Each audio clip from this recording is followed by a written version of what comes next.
आई पतिया नोतिया मेहरारू कहतिया। हां मेहरारू कहतिया मर्द के रास के नाम धरतिया। हां तो रास के नाम है कि पतिया नोतिया पटनबा कि रोज करतई हो घटनबा कि देवरा होठ चटनबा कि देवरा ढूंढी चटनबा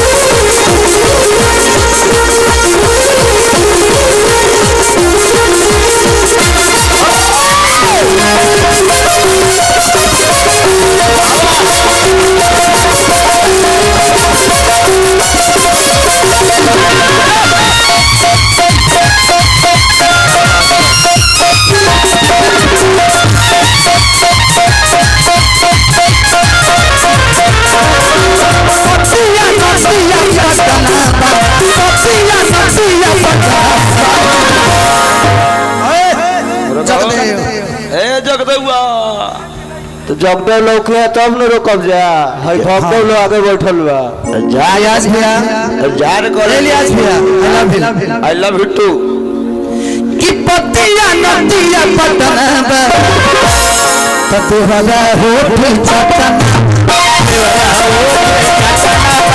देवरा होठ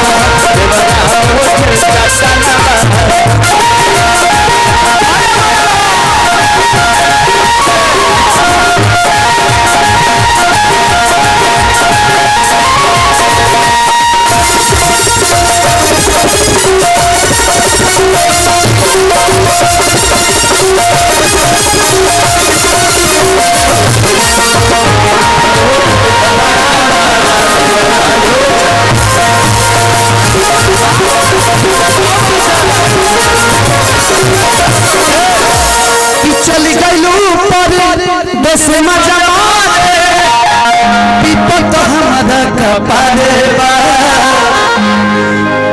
कि चली गईलू पर देश में जमाने विपत हमरा कपारे बा सभी को पूछे सदा दुख बोले बदिया देवा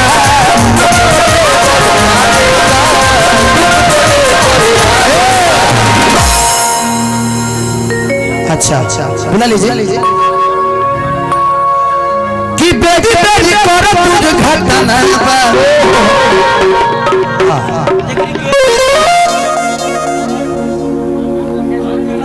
हाँ चलिए मैं गवा लेता हूँ साथ में आपको मैं साथ में गवा लेता हूँ कि बेटी बेटी करो दुर्घटना तब पपिया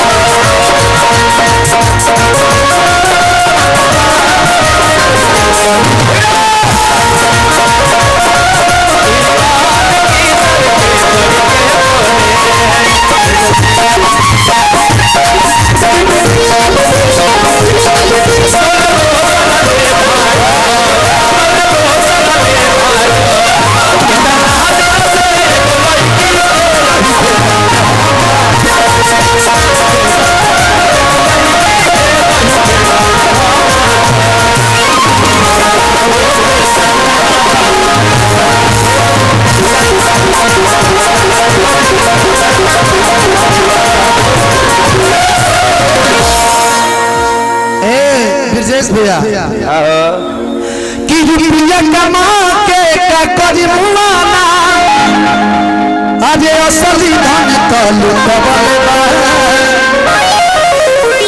अंकेश भैया सब धन यही पर लुटा देले बा हमने के भाई विकास बाबू बहुत अच्छे गाए देवरिया से चलत अच्छा गा देता अमित भाई हाँ रुक जा गात हाँ कौन गाना है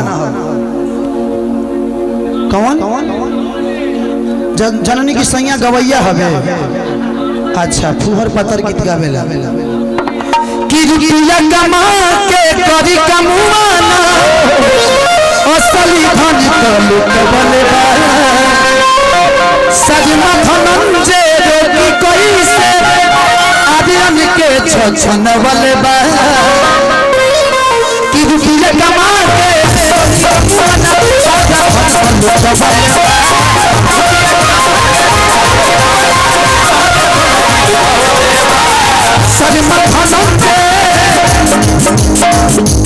सजना धनंजय रोगी कोई से आदिम के छछन वाले बा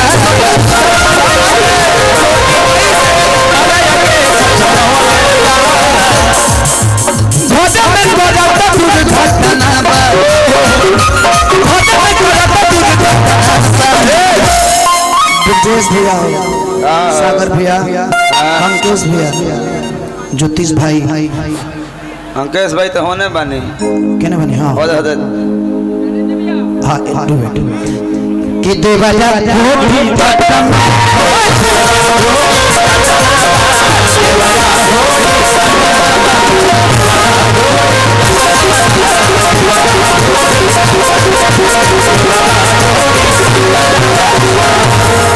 नाम क्या है नाम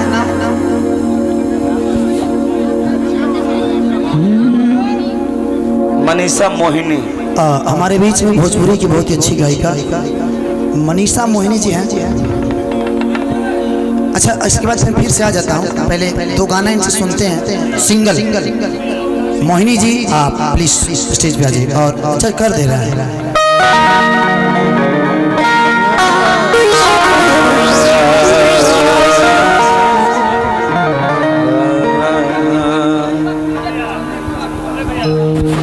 कैसन बानी जा? ठीक बानी जा ना? बड़ी गर्मी बा। आवाज आए चाहिए। कैसन बानी जा? ठीक बानी जा?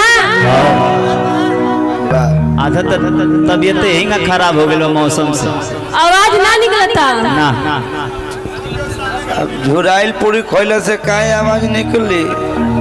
हाय ये रब्बा, हाय मैं मर जावा। अच्छा ये बताइए हाँ।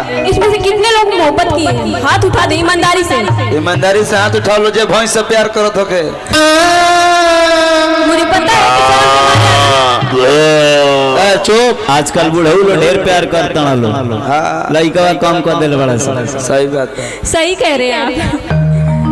आधे लोग तो शर्म के मारे हाथ नहीं उठाते होंगे।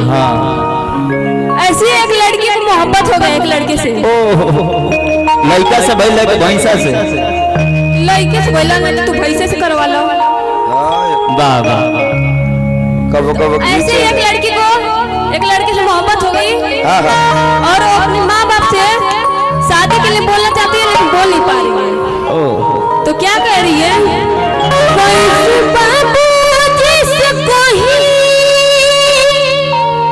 चेक करी अब कोई से